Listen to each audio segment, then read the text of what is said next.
Olá, eu sou Suzana Barelli, hoje é domingo e eu trago aqui para vocês um resumo que foi notícia no mundo do vinho nessa semana que passou.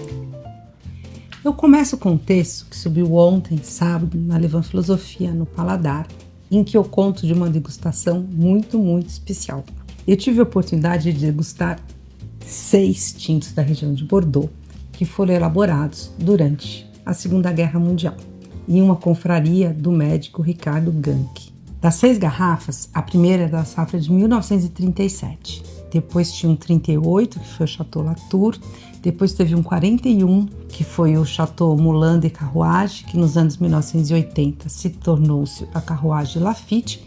E a outra, que eu tenho aqui, que é o Chateau Gouët-Larousse, de 1943. Além disso, tiveram 2 vinhos da safra de 45, o Chateau du Fort e também o Chateau Gouget. Confesso que eu estava muito ansiosa. Será que os vinhos iam estar vivos? Será que tinham virado vinagre? Por sorte, ufa, eles estavam vivos, o que significa que eles tinham acidez e apresentavam boas notas de evolução na garrafa, cada um no seu estilo, como eu conto no texto que eu escrevi no Estadão. A alegria começou já com a cor de cada vinho na taça.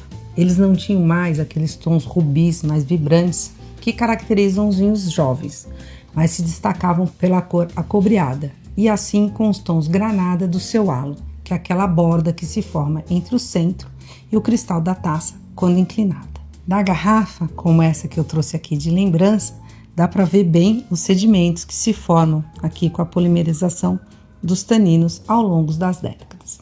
Os 6 vinhos, cada um tinha um estilo diferente ou diverso de evolução, mas todos traziam uma acidez marcante que, junto com seus taninos, mantiveram a bebida vibrante, como também aquelas notas do chamado bouquet, que são os aromas terciários de evolução. Por fim, o contato com o oxigênio, já com as garrafas mais abertas, mostrou-se implacável. Os seus vinhos foram abrindo seus aromas e sabores, encantando os presentes, mas não demorou muito, cerca de 1 hora e pouco, 2 horas, para que eles começassem a perder o seu encanto. Dos 6 vinhos, o que foi mais longevo e que abrindo em camadas de aromas na taça foi o Chateau Latour. Não por acaso ele tem uma classificação mais alta em Bordeaux entre os vinhos degustados. Ricardo, muito obrigada pela oportunidade. Nessa semana, o Instituto do Master of Wine anunciou os aprovados desse início do ano. São 4 novos MWs, sendo que 3 são mulheres. A Karen Hong Lee, de Hong Kong, a Cristina Mercuri, da Itália, a Kim Oshiro, dos Estados Unidos, além do Brice Whittaker, dos Estados Unidos também. A Cristina Mercuri, além disso, foi a primeira mulher italiana a conquistar esse título. Atualmente, são 4 MWs italianos no universo de 422 Master of Wines vivos e que atuam em 30 países diferentes. E temos apenas um brasileiro, que é o super querido Dirceu Viana Júnior. Segundo a argentina Marina Gayan, nos últimos 10 anos, 56% dos aprovados foram homens e 44% mulheres. Mas a porcentagem de mulheres, e esse foi o tema do meu comentário da CBN, vem subindo. Continuando no tema Master of Wine, vai ter agora em abril o primeiro curso aqui no Brasil de introdução ao Master of Wine. Ele será ministrado pela própria Marina Gayan, que é uma argentina, aliás, a primeira e única Master of Wine argentina, lá na Escola Enocultura. O curso será em inglês e é uma super oportunidade para a gente entender um pouco como pensa a cabeça dos MWs que marcam tanta presença e têm tanta influência no mundo do vinho. Outra informação importante para os vinhos brasileiros que eu não consegui apurar ainda com mais detalhes é o lançamento do relatório do inglês Tim Atkin sobre os nossos vinhos. Quem coordenou as degustações é a Gabi Zimmer, que trabalha com o crítico inglês lá no Uruguai. Ela noticiou que esse report está saindo no seu próprio Instagram. Até onde eu sei, está saindo muito em breve. Aqui no Brasil, a gente está em plena safra. Eu conversei com o Felipe Mevel, que há 36 anos é o responsável pelos espumantes da Chandon. Conversei com ele para saber como está o ano, como está a safra, pensando em uvas para espumante. Segundo ele, essa safra está sendo bem interessante para a Chardonnay. pensando sempre em uvas da Serra Gaúcha com vocação para elaborar as borbulhas. A chuva que teve em dezembro, mais um calor que veio depois, acabou atrapalhando a maturação com mais impacto da Pinot Noir e da Riesling Itálico, e que não são uvas que não devem ter tão bons resultados quanto a Chardonnay.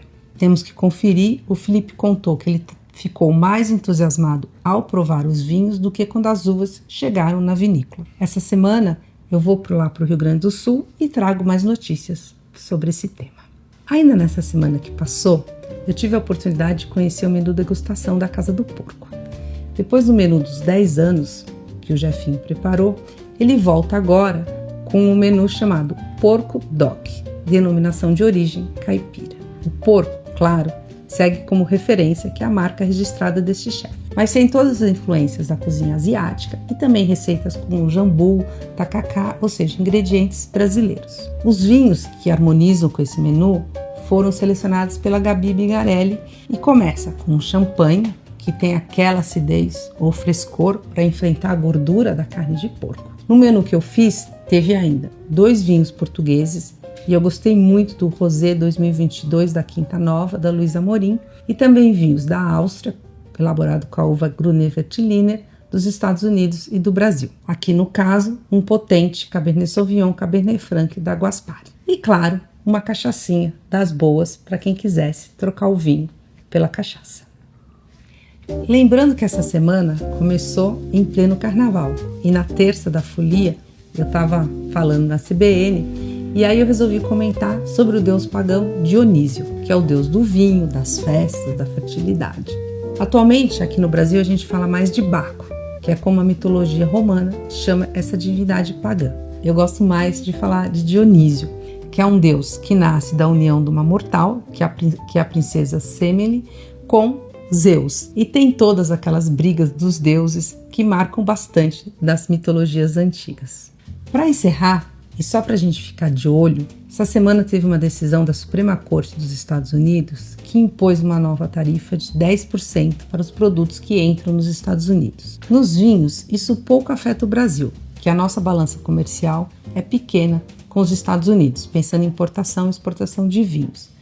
Mas essa medida traz impactos na França, na Itália e na Espanha, que são os maiores exportadores de vinho para os Estados Unidos. E com as altas de tarifa promovidas pelo governo Trump, esses países começaram a olhar muito mais para o Brasil. Com essa mudança de alíquota, talvez esse jogo de forças mude um pouco. A gente precisa acompanhar. Então é isso. Espero que vocês tenham gostado desse resumo. Eu, como sempre, adorei gravá-lo para vocês. E aguardo críticas, questões, sugestões, indagações, enfim, um feedback de vocês. E até a semana que vem.